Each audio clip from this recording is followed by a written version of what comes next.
Greetings from Albert Park. This is F1 Weekly Familia member Jason Bentley, the original JB.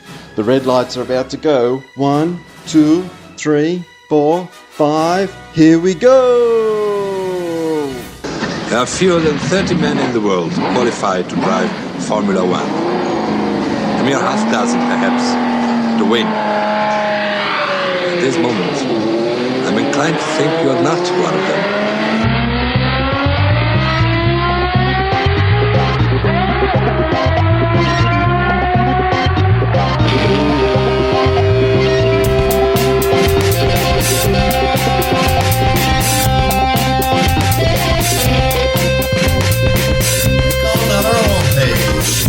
No, you want to.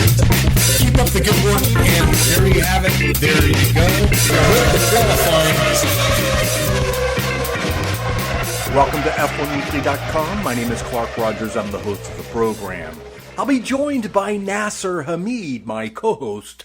This is podcast number 1037, April 1st, 2024. Nasir. Thank you, sir. Today we have a fully loaded Vegemite sandwich. Science Junior singing, "Under my thumb, change has come." I say thumbs up to Albert Park and members of F1 Weekly Familia. Malone delivers a three-pointer. Toto needs a vacation in Africa.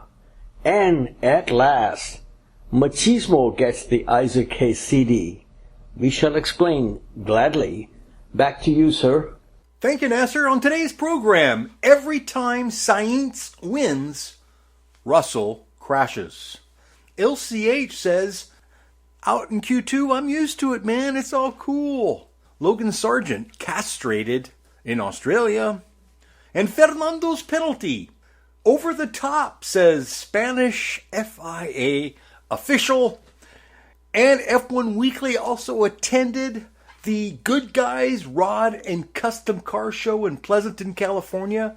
Great show, highly recommended, especially for those with an open mind. I want to thank Good Guys for inviting F1Weekly.com, and I want to thank Dan Gentile for his photographic genius.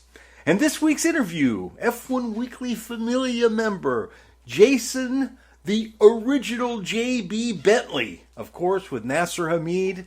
So many stories to come in this podcast, so we'll have to wait for that. And I do have to remind everybody, as I always do, that we do need your contribution to keep this program alive and on the servers. So please, we beg you, a click, support F1 Weekly, helps everybody stay in business. Nas, I know it's been a long journey. Welcome back to America. Welcome to the studio. How you doing? Thank you, sir. I am back in the USSA, and yes, the long-haul party in Albert Park is over. I am doing very good. Thanks again. But here is the problem. My sleeping hours have turned into like blocks of 3 to 4 hours.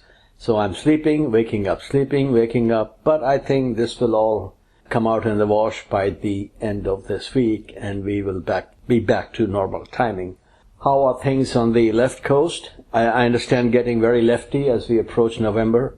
Thank you, Nasir, and thank you, Gavin. We appreciate the leftiness. Everything is wonderful and normal out here in California, sir. Really, the beautiful state of the United States that it is.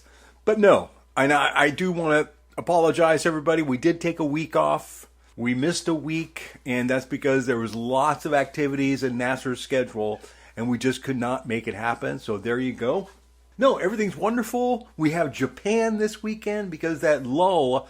I mean, when there's no F1, I try to watch Le NASCAR, Xfinity, and it's just impossible. It's just so goofy. It's like watching cars running around at the county fair with everybody eating a corn dog. Driver, like he's not even 18 years old, he made a comment which I was reading today. This kid's name is Connor Zilic, and he's doing a very good job at his young age. He said, after going to a Formula One race, going to a NASCAR event is like a country fair. Now, he did not clarify country fair in California or a country fair in Paducah County, Kentucky. But, to each his own. So, Mr. Rogers, you were talking about Japan, and we need to go back to land down under, Australia, which is very big, but we covered a lot of ground with members of F1 Weekly Familia. Special thanks to the original JB, Jason Bentley, and Familia members from the other side of Australia, Perth, Dave and Katrina Walton. Always a great pleasure to meet passionate fans of Formula One who are also knowledgeable and interested in other series, as we are here at F1 Weekly.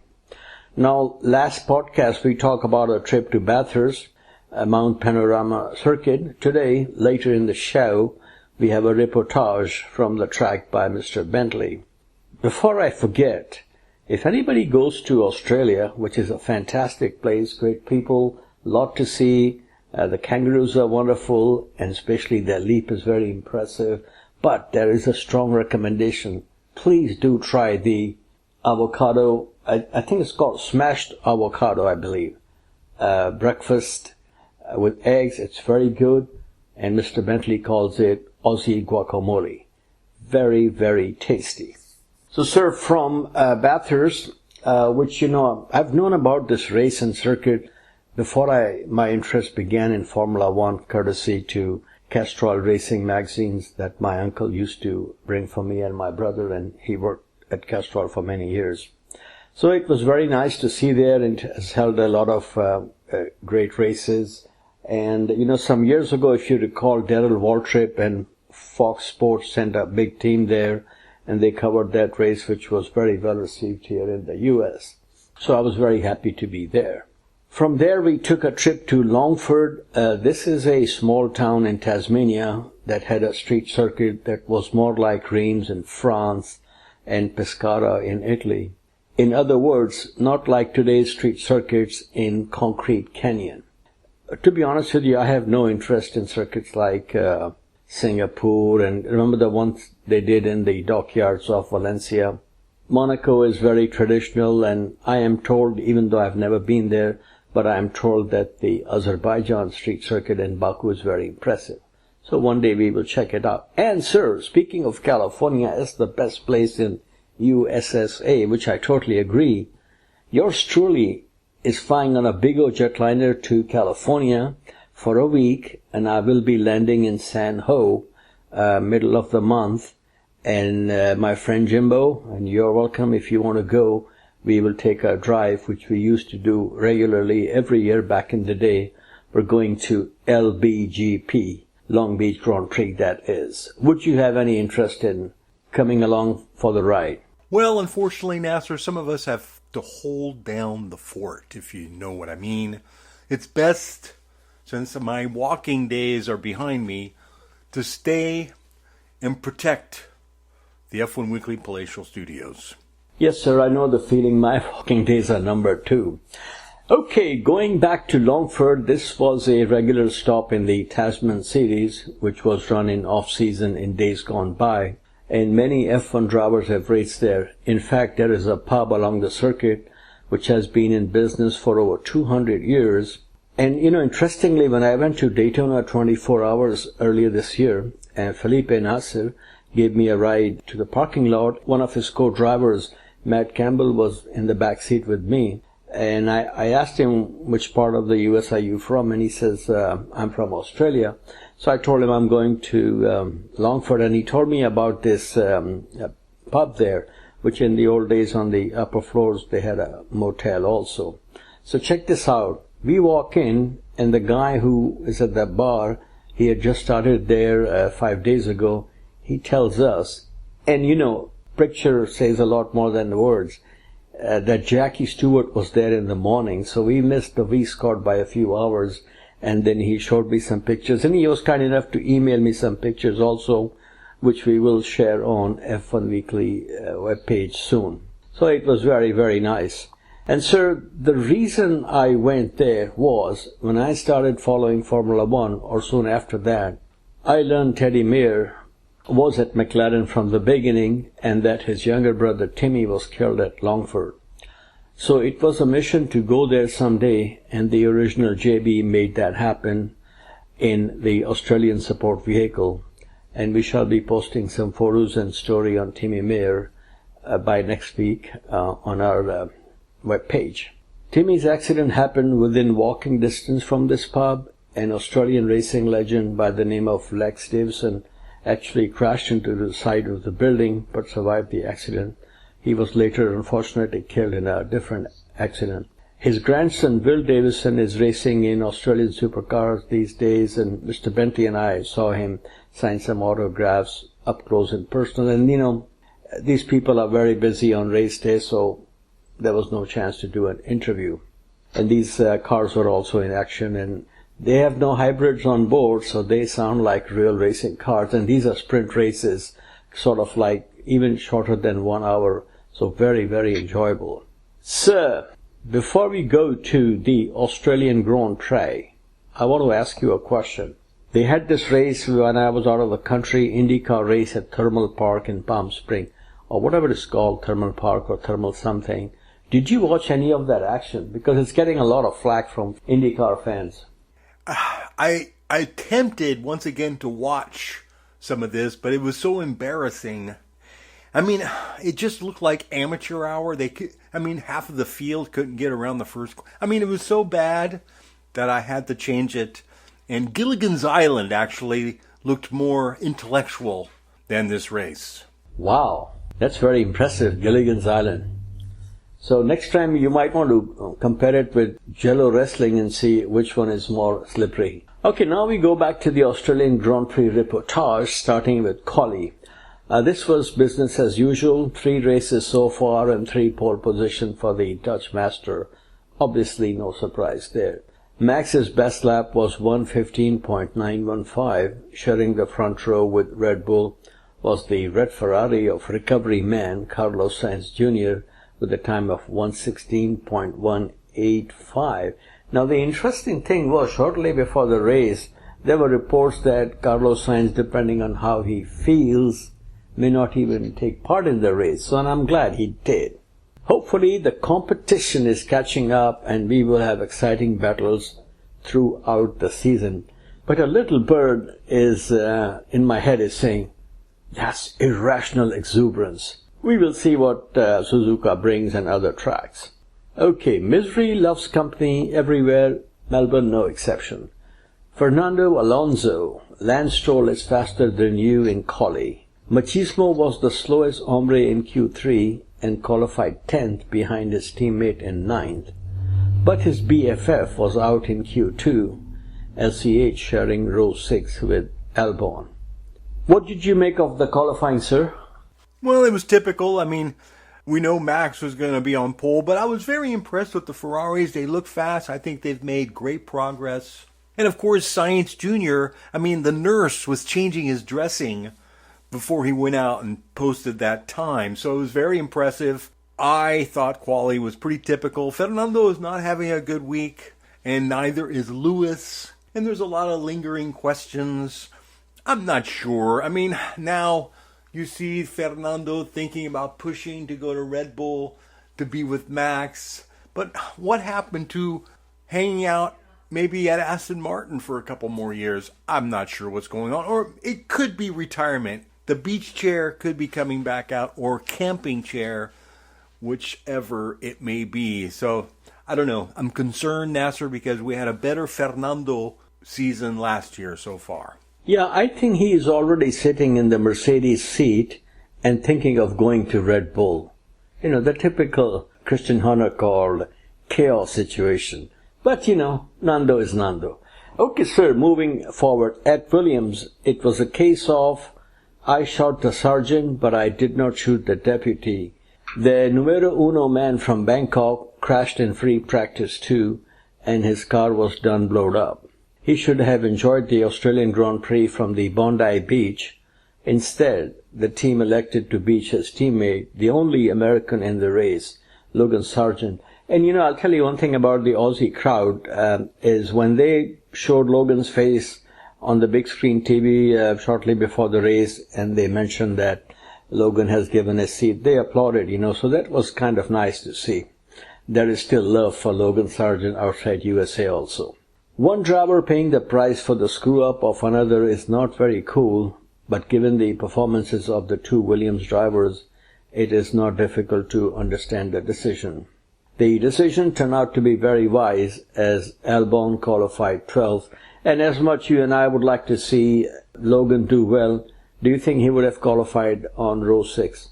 No, but it doesn't matter. The psychological implications, the subconscious accepting the fact that, yes, I am Logan Sargent, I am not that great.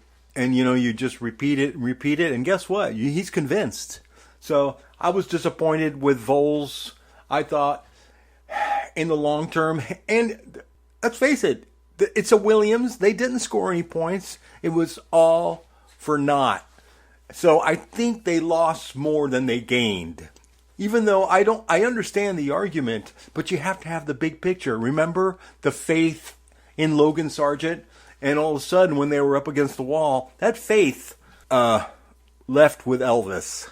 Okay. So you think they're treating him like a hound dog? A double hound dog. He's gone. It's done. Now it's a vote of no confidence. Deep down. Trust me, the subconscious is so connected to these things. It's quite frightening. Yes, very true. Okay, sir. Now we go to the race. First, a word about getting to the track. This has to be one of the most convenient and easiest access to any track I have ever been to. And this is not a promotional talk here.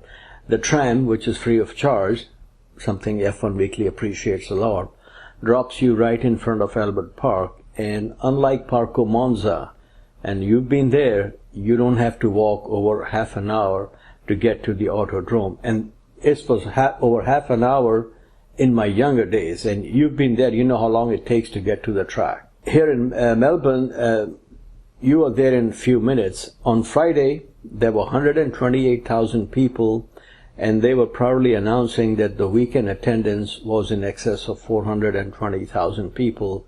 I think based on the announcement they made, it's the third most attended Formula One race of all time. I think the number one was British Grand Prix and then the US Grand Prix at Texas, which is very impressive. But pole sitter Mr. Max was short on time in the race. There was a huge uproar when Carlos Sainz Jr. took the lead. The Ferrari was looking very quick, especially in the hands of Carlos Sainz Jr. Very impressive first race after his surgery. Some say Scuderia got a lucky break. I was waiting for a text from Peter Windsor if it was Brembo, Carbon Industries or Hitco, his favorite subject. But since then, Brembo has announced there was no problem with their product. This part of corporate speak I really love. It's never their products. Ferrari did something, so tire got suffered. What do you make of that, sir? Well, my favorite part is when the term sabotage came up. I always loved the sabot being thrown into the cogs of machinery, but why not? What else is happening? Any white powder laying around? The trail of evidence, folks. It happens. I don't know. How could Brembo not take some responsibility? It's their damn brake system. But on the other hand, I'm sure Adrian Newey maybe had accidentally kicked it when he was kicking the tires in the morning. I don't know. It was a bizarre situation. To be honest, in my time in Formula One, I've seen some disc brakes explode, but that one was very, very interesting. But this is good for Max. Now he's going to come back really pissed off. And when Max is pissed off, it's another 6/10. Exactly. And speaking of sabotage, reminds me of a comment. This is my favorite comment on sabotage. It was in the early mid-70s when James Hunt was driving for McLaren, headed by Mr. Teddy Mayer from Scranton, Pennsylvania, I believe he was from. And he was a lawyer, and he was a very feisty guy. And what had happened, it was at the Long Beach Grand Prix that I think James Hunt's car had a puncture or something, but before he retired, there was a popping sound of some sort, right? And his comment was, "This is sabotage and it's the work of Ferrari Mafia." These were his exact words. And that popping sound turned out to be that his car has ran over a soda can or a Coke can or something like that. So the conspiracy theorists are always out there. And of course, according to Marco Andretti, his daddy's car was also sabotaged by Ron Dennis. Can you believe that? I do believe it, and that's why he lost that wheel over in Coda. There you go. Okay, sir, going back to the race. It had to happen someday. Red Bull's Dingo Day afternoon came in Melbourne. The run of 9 successive wins is now kaput. But I'm very surprised it happened so early in the season. But the real surprise was in the Ferrari Cucina. They were not cooking spaghetti or spicy meatballs during the race. It was a win with authority, especially coming shortly after Carlito's appendicitis operation. Win number 3 for the new Machismo. But Mr. Rogers, there was one driver who was even more happier than race winner. He will be driving Carlito's next car next season. Who could that be? Well, the problem is he's going to be another year older when he gets in that car. So his young teammate could be called a whipper el snapper. Well, LCH is getting motivation from the Machismo. And when Machismo is your hero, you cannot do anything wrong. That's true. And the AARP emails that he's now getting definitely help. Is he getting... I thought he was getting emails from Death Row Records. His kind of music. But we wish all the drivers all the best. And speaking of his young teammate, you were talking about vote of no confidence. Charles Leclerc, his pedigree is as impressive in junior career as Lewis Hamilton. For Ferrari to bring in Lewis Hamilton, the second old man of the sea, don't you think that has some effect of negativity in the mind of Charles Leclerc? Well, it depends. If he's intellectually minded and thinks about the relationship Frédéric Vasseur had in the past with LCH, and everybody knew the relationship with LCH at Mercedes was stale. It was beyond, it had an expiration date. It was smelly. People could smell it. Vasseur was the smart man. Everybody wants to go to Ferrari because it's bitchin'. And Lewis's time, it was all, I think Vasseur had good vision and Lewis pounced on it because not that many people were knocking. And, I think it's great for Lewis because he does need new everything. Italian, he's going to just sell all the Compton clothes. He's going to go Armani, All'Italiano. It's going to be exciting for the fashion industry and for the Pope. Yeah, instead of rap music, he might go into opera. Not only that, but he could do a duet. A duet with Megan Thee Stallion doing a Carmen. That'll be fantastic. Oh, absolutely. The Barber of Seville with Lewis Hamilton and Megan Thee Stallion. I'll pay for that. I will pay for that, Nasir. And I hope they give Martin Brundle a front row seat. Figaro, Figaro, Figaro, Figaro, Figaro, Figaro. There you go. So teammate Charles Leclerc was second, less than 3 seconds behind. Since the start of last season, Sainz Jr. is the only Ferrari race winner and now also the only Red Bull winner. Question of the day, brought to you by Barilla Pasta, is if Charlie is going easy against Carlito, how will he do against the English Machismo? I say time will tell. What say you, amigo?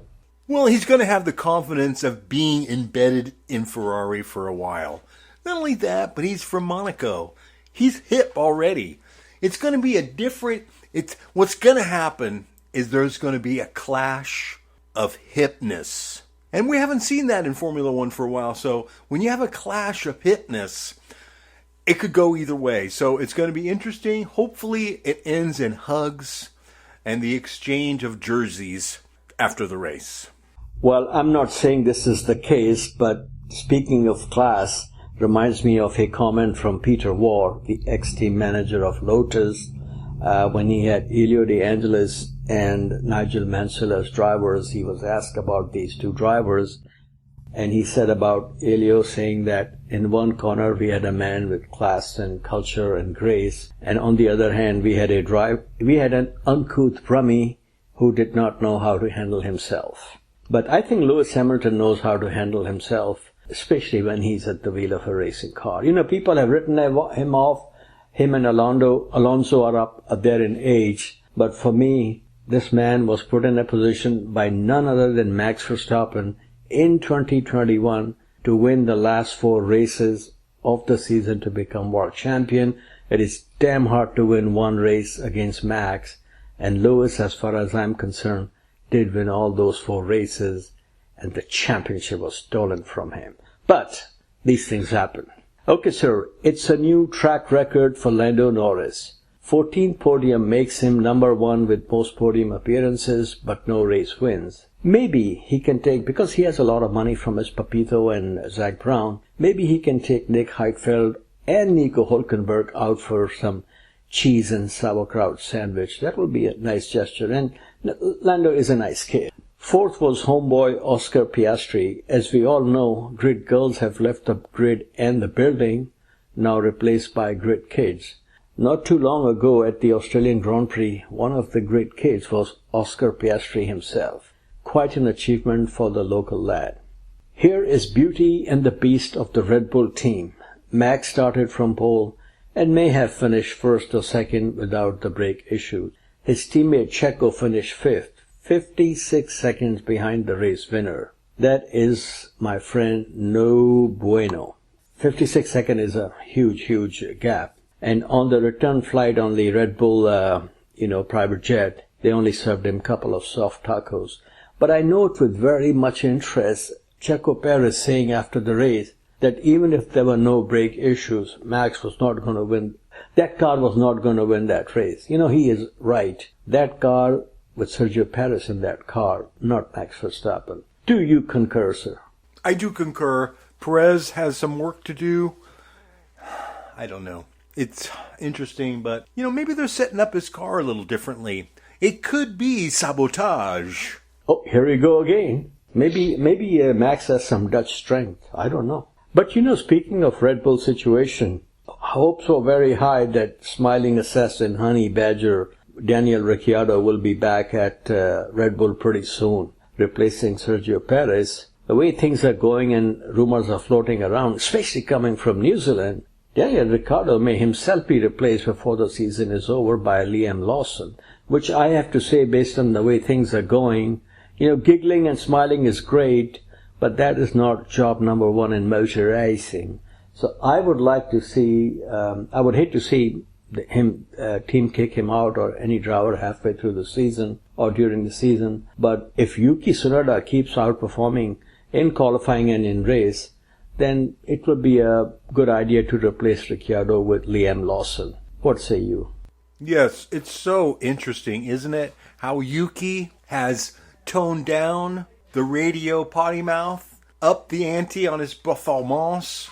He got that special cologne, high karate, and I'm telling you, he's going chop, chop, chop, chop, chop all over Ricciardo. Ricciardo looks uncomfortable, nervous, and I already see him on TV in Australia doing the grid walk. Speaking of Liam Lawson, I think he's probably the best talent right now who is not in Formula One, but this is my prediction and I hope I'm wrong. I do not want to see this kid go next season as teammate to Max, because if that happens, he is going to become the Kiwi or Nick de Vries of New Zealand. He's better off going into whatever they're called. What is it called? Visa? What is the team called now? Visa and what else? Cash App, right? VCAP. I don't even know what they're called. But you know what we are talking about here. The ex-AlphaTauri, ex-Toro Rosso, ex-Minardi team. That really should be his home for 2 years. What say you? It's true. We have to be careful. But Liam also needs to jump on any opportunity, which he had done, needs to do, to stay away from the Nick de Vries syndrome. So, yes, that's always going to be haunting in the background. Nick de Vries. Oh, my God. Yeah, since we have Visa in Formula One, it would be a good idea if Michael Andretti buys the Alpine team and they get sponsorship from American Express. Wouldn't that be cool? Okay, sir, now we come to the just mentioned hardest working man in motor racing, Lance Stroll. He was not only the top but also well-behaved dingo for Aston Martin in Australia. He outqualified his teammate and finished 6th. Which brings us to his teammate, the old man of the sea, aka El Machismo. According to the stewards, and you said the Spanish media said it was over the top, the penalty. Wow, why am I not surprised this kind of statement coming from the Spanish FIA or ASN or whatever? But according to the stewards, and Martin Brundle is very high on this, he was a little naughty on the final lap. Let's hear the surprise verdict from Honorable Judge Mr. Clark Wapner. Innocent. If you have Fernando in front of you, you need to be on guard. I don't think that would have happened to Lewis Hamilton. I don't think that would have happened to Max Verstappen. And don't forget, whenever Russell crashes, Sainz wins. So there's a lot to look at here. I think everybody's jumping to conclusions, and they are just simply jealous of Fernando and Machismo. You know, I love all these stats. When this crashes, this happens, that happens, this happens. And there was also this thing that every time a team has finished first, second in the Australian Grand Prix, they have gone on to win the championship.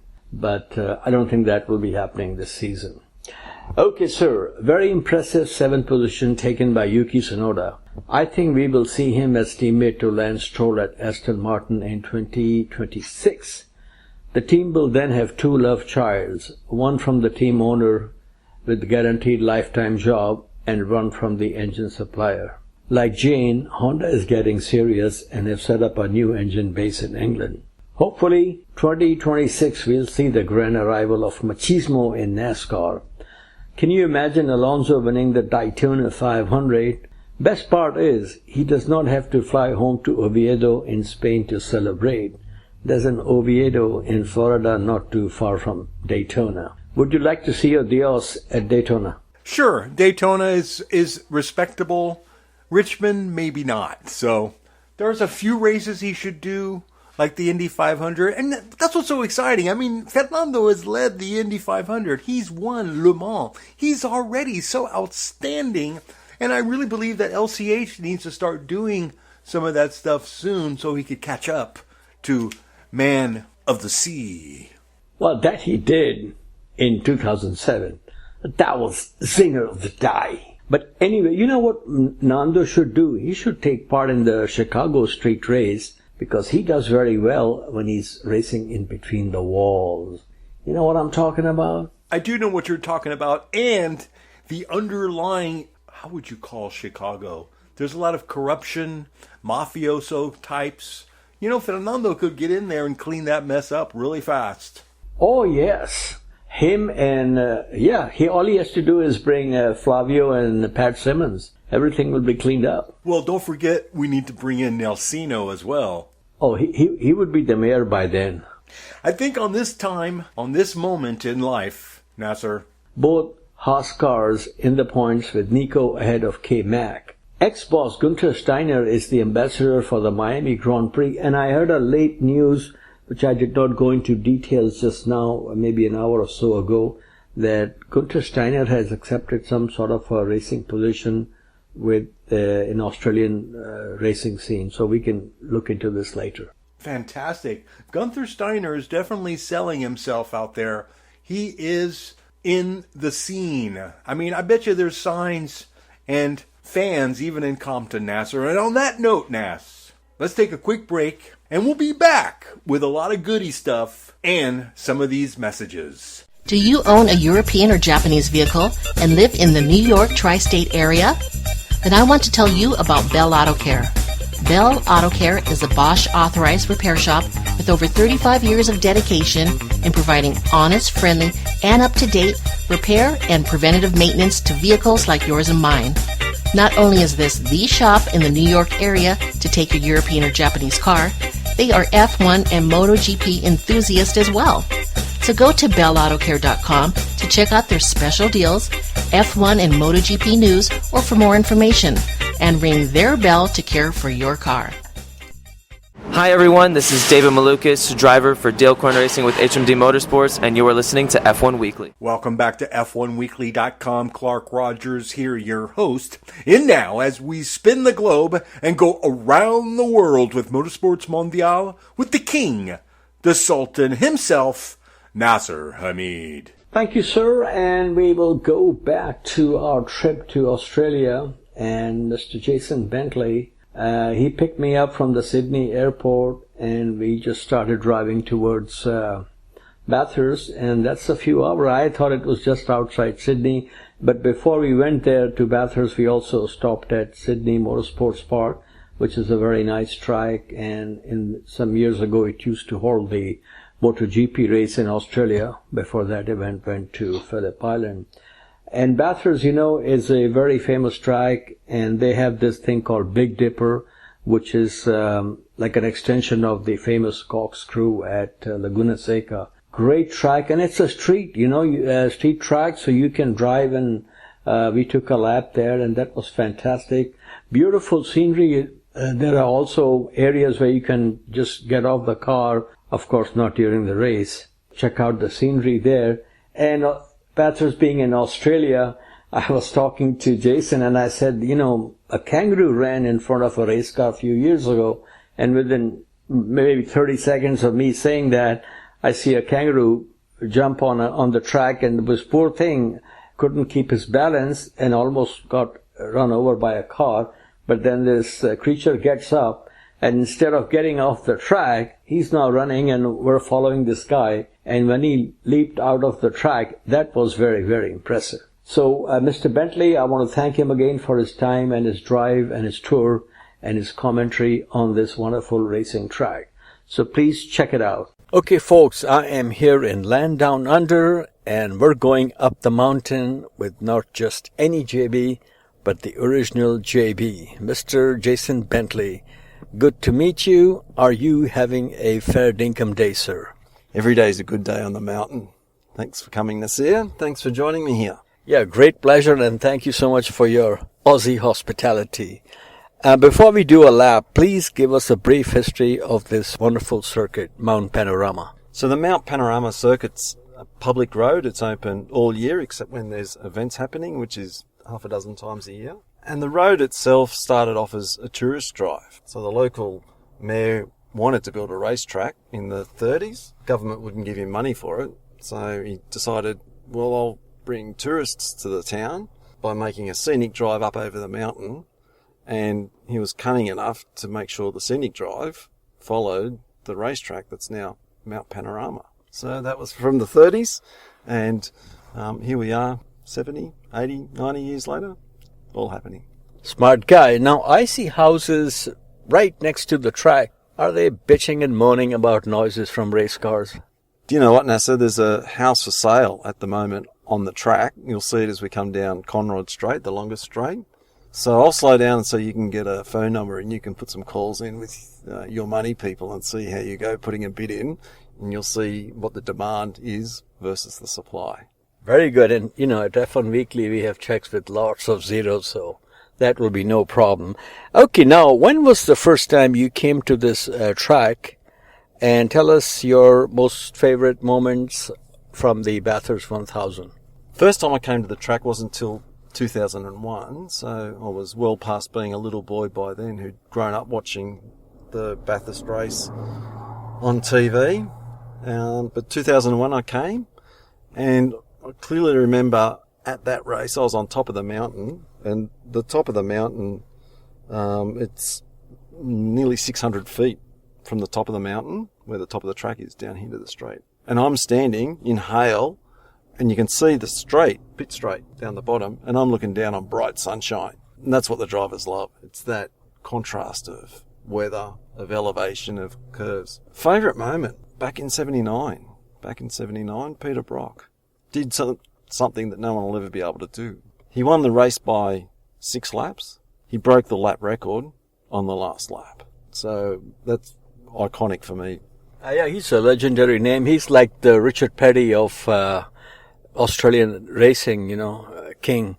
How many times did he win? I think he is you told me he's the most successful driver in the Bathurst 1000? Yeah, that's right. He won Bathurst 1000 9 times. He had 32 starts because there was a period of time in the 80s and 90s where the race was run alongside some of the World Touring Car Championship Series. So, yeah, he had 32 starts, 9 wins.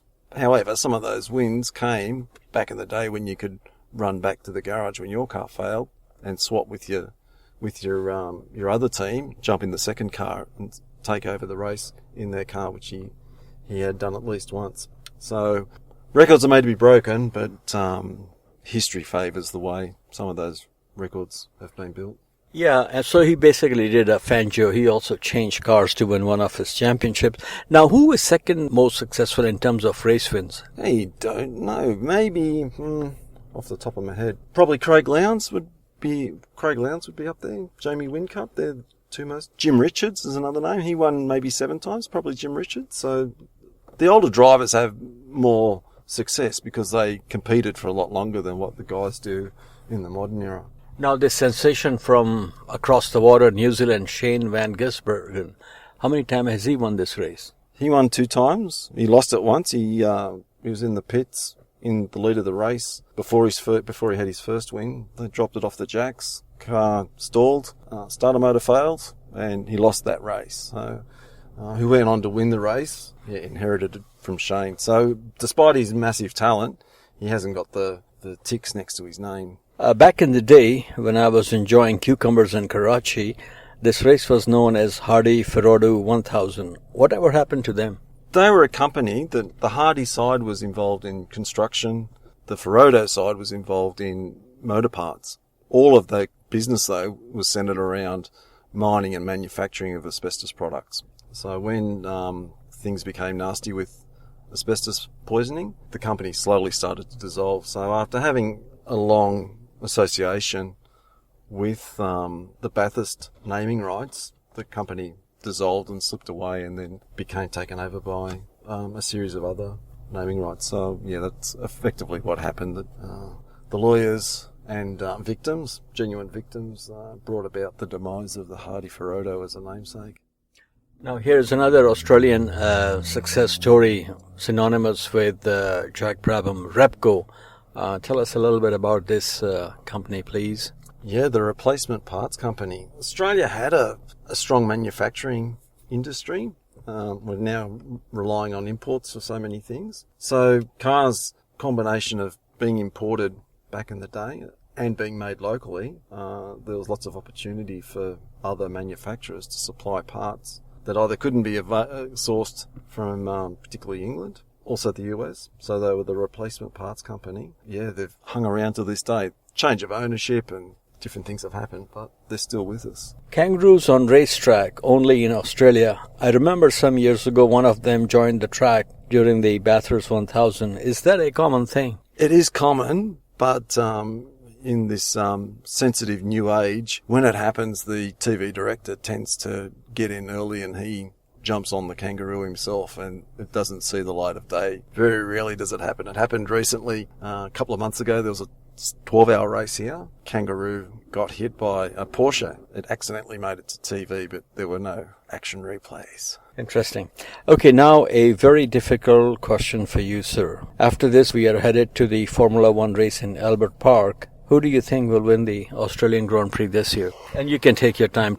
I like how good Alonso looks on the podium. I've seen him on the podium. He looks like he belongs up there. If Max doesn't win, it means Max has lost. He can't lose. Let's go for Lando. It's such a technical track, like it's hard to overtake. So I think pole is king, front row's king. If they get through turn 1, turn 2, turn 3, they can generally hold it from there. So I think Max will win. It's not who will want to win, but the era we're in. Okay. And we've come to the end of the lap. Thank you so much, and we look forward to seeing you in the US of A soon. Yeah, it'll be your turn to take me around a track of something just as memorable. So thanks for the ride, Nasser. No, thank you very much. And I would love to take you on a lap of Bristol International Raceway. It's the finest here you can ever find. Thank you, sir. Thanks. Keep up the good work, JB. Nasser? Okay, sir, now we go back to Motorsports Mondial, normal stuff we do, covering other series, and Formula 2. This was a case of battle for Algiers. Round 3 of the FIA Formula 2 Championship took place over the weekend, same as the Australian Grand Prix in Albert Park, and this was only for the second time in its modern era that they were racing in Australia. They did that last year for the first time. French driver Isaac Hadjar is a Red Bull junior of Algerian descent. He was man of the moment in the Melbourne F2 races, winning both the sprint race on Saturday, at least on the track, and the feature race on Sunday.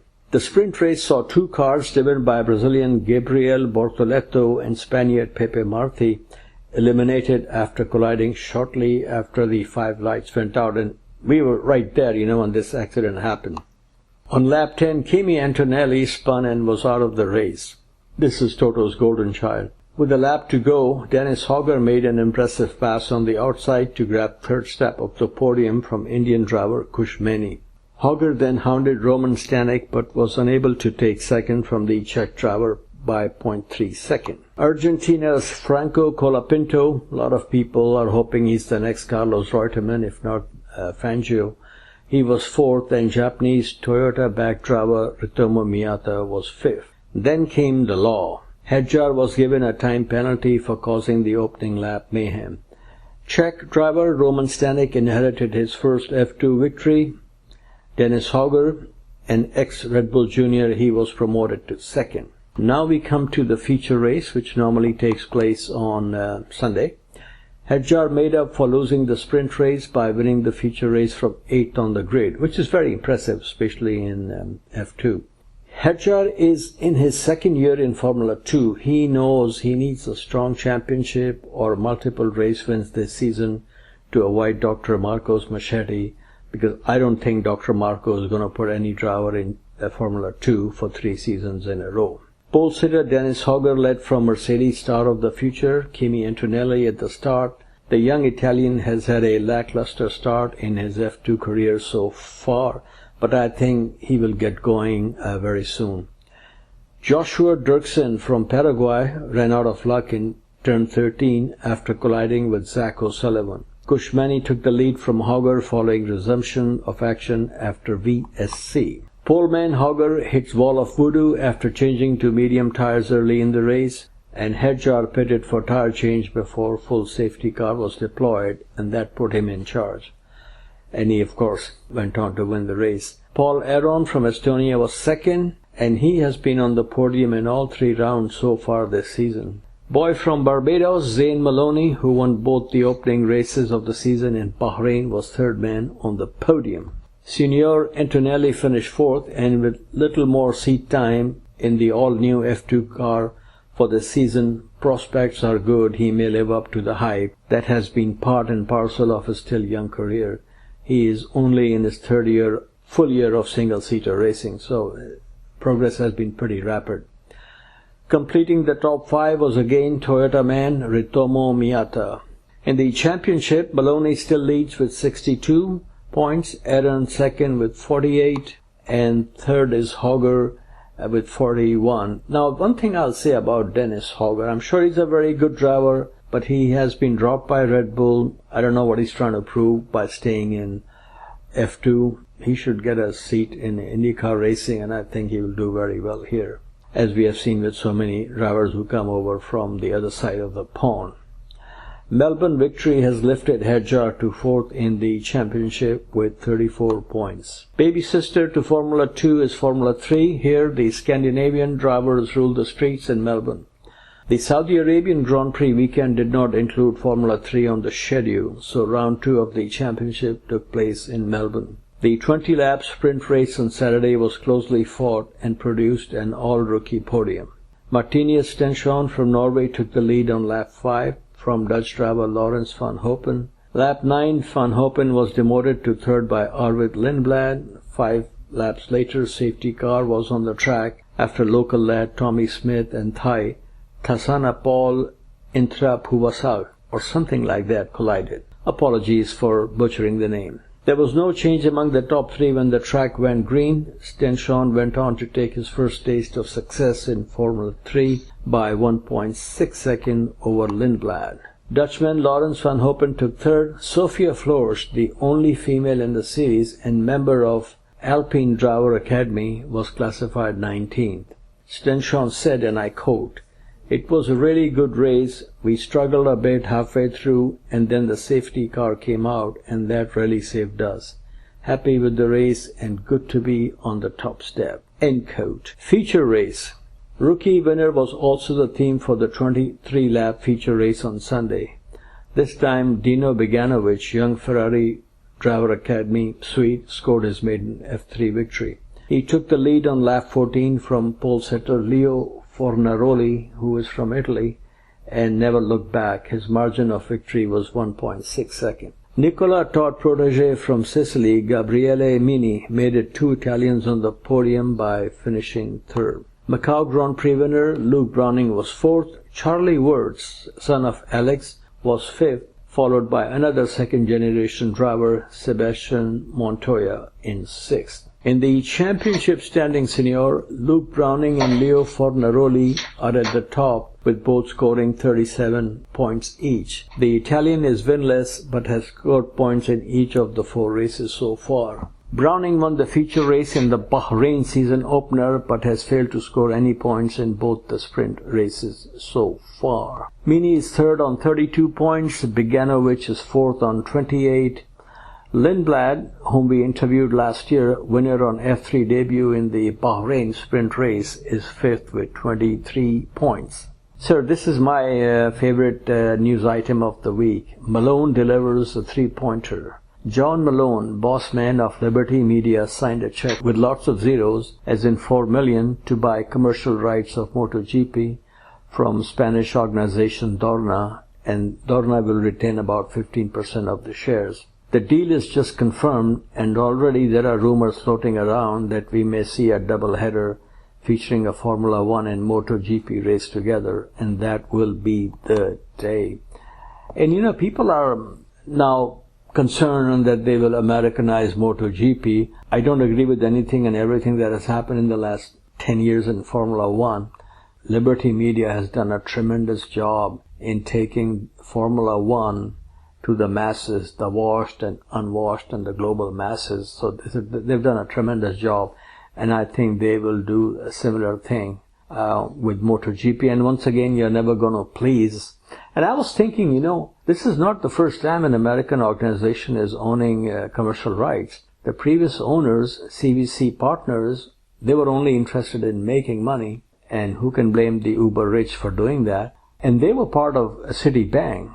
They really could care less about doing anything except making money. So Liberty Media, who is doing a lot, gets flack from certain corners. What say you about MotoGP coming on? By the way, they have to clear the EU antitrust situation, which may not happen. So what say you, senor? I thought it was interesting. I had no idea they were going after that market, but they got it. It's done, and it will be Americanized, whether you like it or not. And MotoGP is actually very Eurocentric, so there'll be a lot of pissed off people, but that's just the way it is, Nasir. They have 3 or 4 races in Spain, and of course I don't have a problem as long as the sport is popular and a lot of people come. But I think they're going to put MotoGP in 3-4 places here in the US. At one time we had Laguna Seca, Texas, and Indianapolis, so having 3-4 MotoGP races, and I love MotoGP from the days of Giacomo Agostini and Kenny Roberts from Modesto, California. So I'm happy, and like you said, people will just have to suck it up that it's now owned by Liberty Media from New York City. Okay, sir, now we move on to Safari Rally.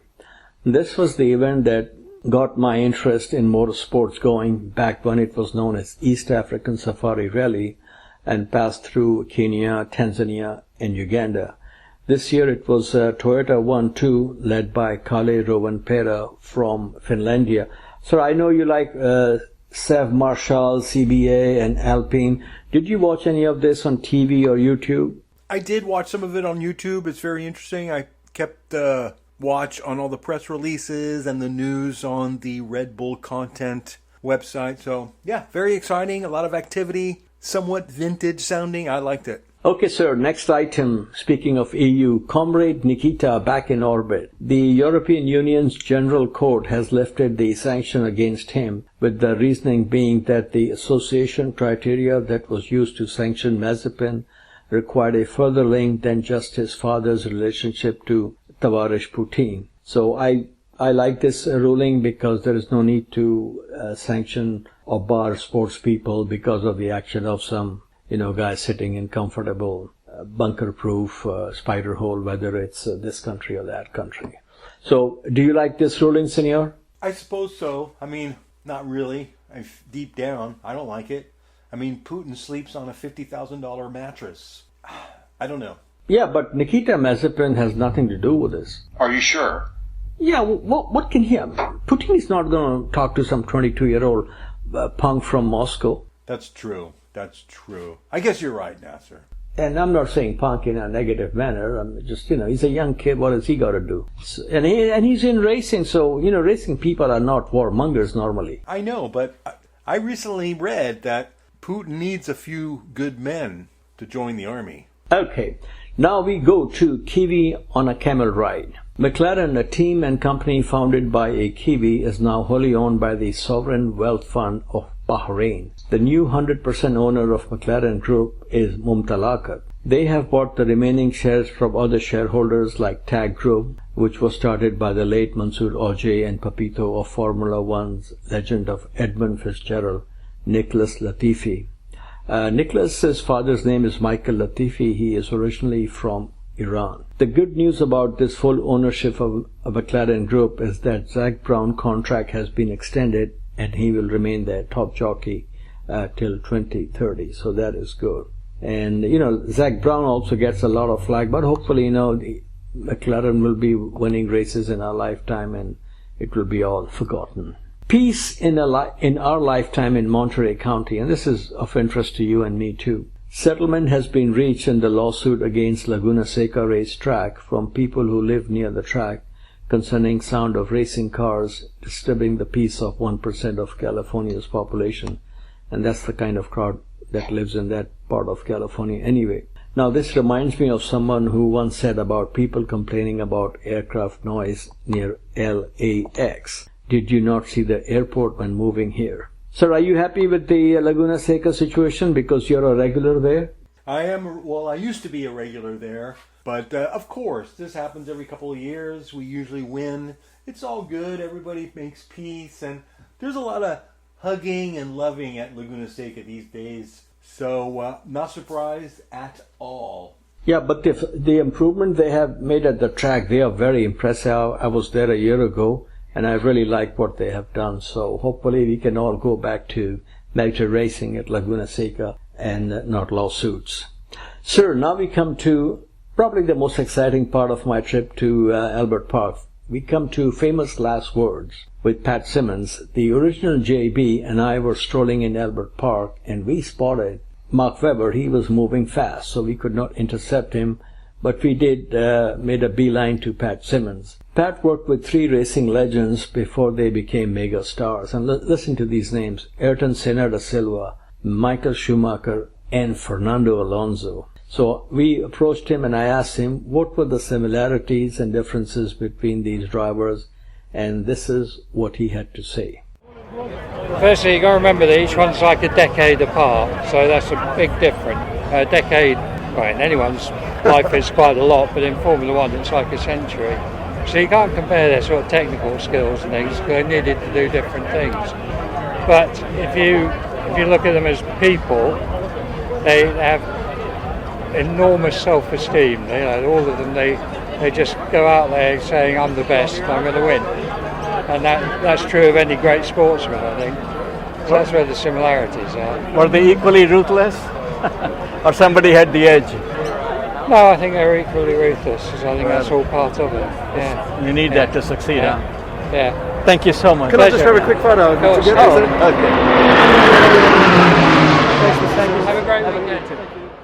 Finally, my sincere thanks again to members of the F1 Weekly Familia, Louis and Didi in Netherlands, Mr. Brazier and Dr. Farrington in UK, Balraj Dhaliwal in Singapore, Jason Bentley, Dave and Katrina Walton in Australia.